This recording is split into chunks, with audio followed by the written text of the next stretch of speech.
Oke, assalamualaikum warahmatullahi wabarakatuh. Kau naga ya jirra jirtu ilman rumura kan bahan kaba. Ana rufu bagana kan duftan sille bagana kan neitin an le dufe jira an mayro tut bakan am sise jira. Amman tana dufe jira arda wan breed takkan isin qabadde dufe warreen jechuudha shariyaa zeeniidhaa fi zeenii torbanii irratti sanis haa ta'u kan 130 sanis haa ta'u moobaayilii riyaala 30 moobaayilii riyaala 75 fi shariyaa moobaayilii fi zeenii warreen fayyadamtan jechuudha. Waan bireetu akka isiniif qabaddeetiin dhufe wanni sunis maal jechuun kiyya aappiidha ajaa'ibaati. Isiniif maxxansaa aappii sana barbaadanii liinkii jala isiniif kaa'aa liinkii yuutuubii kiyyaa jala warri liinkii jalaa buufachuu hin beekne immoo pileestoora keessan keessaa tarii gatti buufattanii isin agarsiisa. Asumaan gara barumsa keenya adda barraa saniin dura yuutuub chaanala kiyya warri sabskiraayib hin godhin yuutuub chaanala kiyya sabskiraayib akka gootan kabajaan isin gaafadhaa isin jaabuleen kiyya yuutuub chaanaliin kiyya faamituub ni argitan jedheeti yaada faamituub isa kana sabskiraayib akka gootan heew faamituub sabskiraayib akka gootan kabajaan gaafadha isa kana faamituub kaja yookaan immoo sabskiraayib godha. Shimbooda wanti namni isin gallaksu battalatti akka isin bira ga'uuf mallattoo beeltii fuulduraa san gaddawaati. Ol godhadhaan isin jaa amma gara barumsa keenyaatti haa deebinu.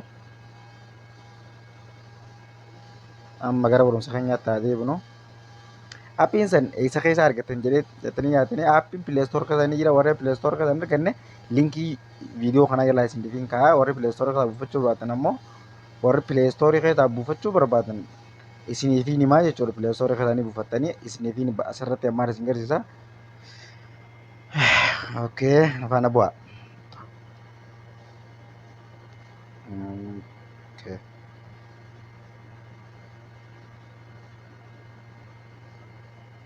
Aappii maal UT gootanii barreessan UT loop heew dhufee jira kun isa kana isa jalqaba irratti argitan kana dhufee jira loop isiniif barreessa loop VPN jettaniitti barreessanii daayireektumara isinii dhufaa jechuudha. Isuma jalqabaa kana isa jalqabaa kana kunoo kabiraa akkam buufne isa jalqabaa kana amma waan instaal godhee jiru keessa seenee isin agarsiisaa jechuudha. Dhiifama waan hin jarte kanaan hin jenne aappii maali akkatti yeroo jalqabaatiif akka jira jalqaba maan guutee jira akkatti hin jiru jalqabaaf akka jira mungkin jalqabaaf akkana jiraachuun mala mungkin inni akka fedhe jiraachuun mala kanarraayis mungkin akka jiraachuun mala isin maal gootan wanta as keessa sirreeffamuu Jarman ka kan irratti deebistanii noormaalii Jarman noormaal ka kan irratti dhawattanii achiin booda warri moobaayilii fayyadamtan fakkeenya warri zeenii fayyadamtan yuutuub ka kan irratti jarribdanii hangaruu moobaayilii waan fayyadamuuf moobaayilii irratti isin agarsiisa. Warri zeenii fayyadamtan yuutuubii ka kan irratti gad jalaa dhuftanii yuutuub ka kan irratti dhawitanii yuutuubii ka kan irratti fayyadamtanii jechuudha. Yuutuubii ka kana kunoo isa jalqabaa kana zoomii gubbaa jechuudha. Isa kana fayyadamtanii warri immoo wanti fayyadamu moobaayilii fayyadamtan moobaayilii riyaal 39 jechuudha. Ka 30 irra dhawatanii ka 75 haa ta'u isin warri moobaayilii fayyadamu wanni beeku qabdanii hunda isaanii hojjetu. Moobaayilii 343 moobaayilii 220 180 150 175 30 hunda irrattuu ni dalagaa jechuudha warri moobaayilii fayyadamtan. Garuu as keessatti feesbuukii baay'inaan hin hojjetu. Feesbuukii baay'inaan hin hojjetu waan biraa hunda ni hojjeta. Isinii galtee yuutuubiis akkasuma baay'inaan hin hojjetu. Warri jechuun iimoo fa'aatti fayyadamuu barbaadan waatsaappii bakka ati inni ni hojjeta bakka bilas baay'isee hin hojjetu malee inni hojjetaa jechuudha. Amma ani moobaayilii waan inni fayyadamu moobaayilii haffadhe as keessaa irratti haa deebisu. Mee moobaayilii 150tti haa deebisee isin jarribee isin agarsiisu. Takka 75 irratti haa jarribee isin agarsiisu. Okay.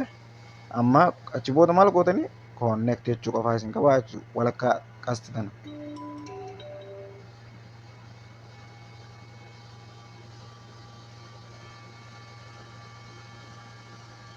Dhiifama. Waa'ee 75 irratti waan hin hojjenneef waan hin jenneef asirratti 37 irratti ammaaf hin seenu. Shobaka kiyya wanni godhaa jiruuf keessa waan hin qabuuf meeqa 30 irratti haa jarribu. Kun olaal connectee jira jechuudha amma connectee jira. Isin galta. Okay, tanumaafuu itti fayyadamaan isin jaa haalaan bareedaadha. Itti fayyadamaa. YouTube kiyyaa subscribe akka gootan asumaan isin gaafachuu barbaada. Bileen kiyyaa nageetti